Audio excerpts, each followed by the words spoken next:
السلام علیکم ورحمۃ اللہ وبرکاتہ۔ گرمیوں کی چھٹیاں تھیں اور سب کزن ہمارے پاس گھر پہ گاؤں میں آئے ہوئے تھے اور ہم 3 دوست تھے جن کی مثال فیملی دیتی تھی کہ سچی یاری ہے۔ اب نہیں ہے، اب بزی ہیں سب اپنے بزنس میں، لیکن بات ہوتی رہتی ہے۔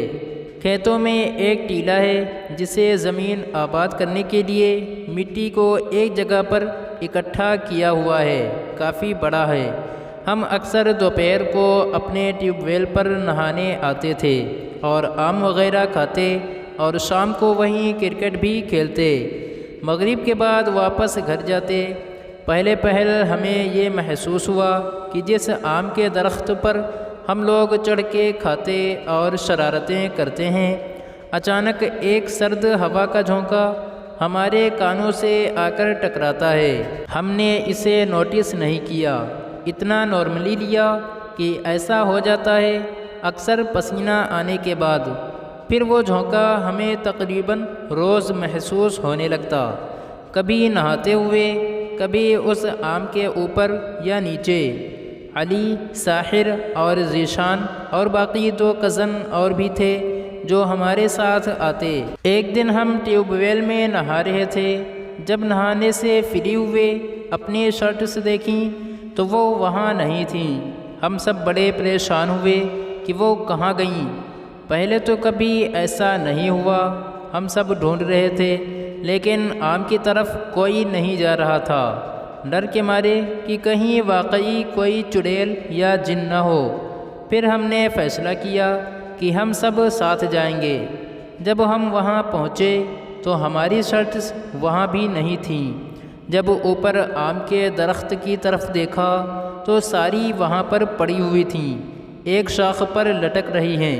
ہم نے جب یہ دیکھا تو چپلیں وہاں ہی پھینکی اور گاؤں میں پہنچ کر سانس لیا اور ساری بات اپنے دادا جی کو بتائی تو انہوں نے کہا ایسا کچھ نہیں ہوا ہوگا، تم لوگ وہاں سکھانے کے لیے ڈال کے آئے ہوگے۔ کسی نے ہماری اس بات کا یقین نہیں کیا۔ اس دن کے بعد ہم وہاں جاتے لیکن شرٹس اتار کے ایک بندہ اس کی سیکیورٹی کے لیے بٹھا دیتے کہ باری باری سب دھیان رکھیں گے۔ جمعہ کا دن تھا اور ہم 11 لوگ آئے کہ آج وہاں صرف کرکٹ کھیلیں گے۔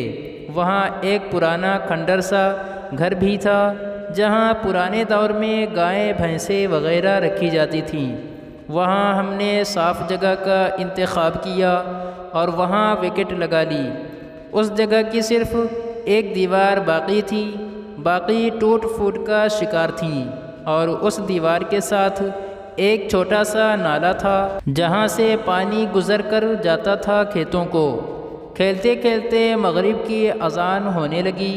ذیشان نے شاٹ ماری تو وہ اس دیوار سے دوسری طرف بال چلی گئی۔ اب بال لے کر آنی تھی، سب ڈر رہے تھے کہ نہیں جانا۔ میں نے کہا کہ جو بال لے کر آئے گا صبح پہلی باری اس کی ہوگی۔ علی نے کہا ٹھیک ہے میں جاتا ہوں۔ وہ بال لینے چلا گیا، اس کی ہم نے صرف چیخ سنی اور سب ایک سائیڈ کو بھاگنے لگے۔ کافی دور پہنچ کر سب نے مشورہ کیا کہ اس کو ساتھ نہ لے کر گئے تو گھر سے مار پڑے گی، پتہ نہیں اس کے ساتھ کیا ہوا ہے، چلو اسے لے کر آتے ہیں۔ سب آیت الکرسی اونچی آواز میں پڑھتے ہوئے ادھر جا پہنچے۔ دیکھا علی بے ہوش پڑا ہوا ہے۔ اسے اٹھا کر ٹیوب ویل کے پاس لے کر آئے، پانی کی چھینٹیں ماری، اسے ہوش آیا۔ ارد گرد دیکھ کر اس نے دوڑ لگا دی گھر کی طرف، ہم سب نے بھی لگا دی۔ گھر جا کر اس نے بتایا کہ جب میں بال لینے گیا تو بال اٹھا کر جیسے ہی اٹھنے لگا 2 پیر نظر آئے جس کا رخ میری طرف تھا، اور جب میں کھڑا ہوا تو وہ اس کا منہ دوسری طرف تھا۔ میں نے چیخ ماری، پھر مجھے یاد نہیں کیا ہوا۔ اس دن کے بعد وہ 1 ہفتہ بخار میں رہا، کبھی چڑھ جاتا کبھی اتر جاتا اور پھر وہ سب لوگ سٹی چلے گئے۔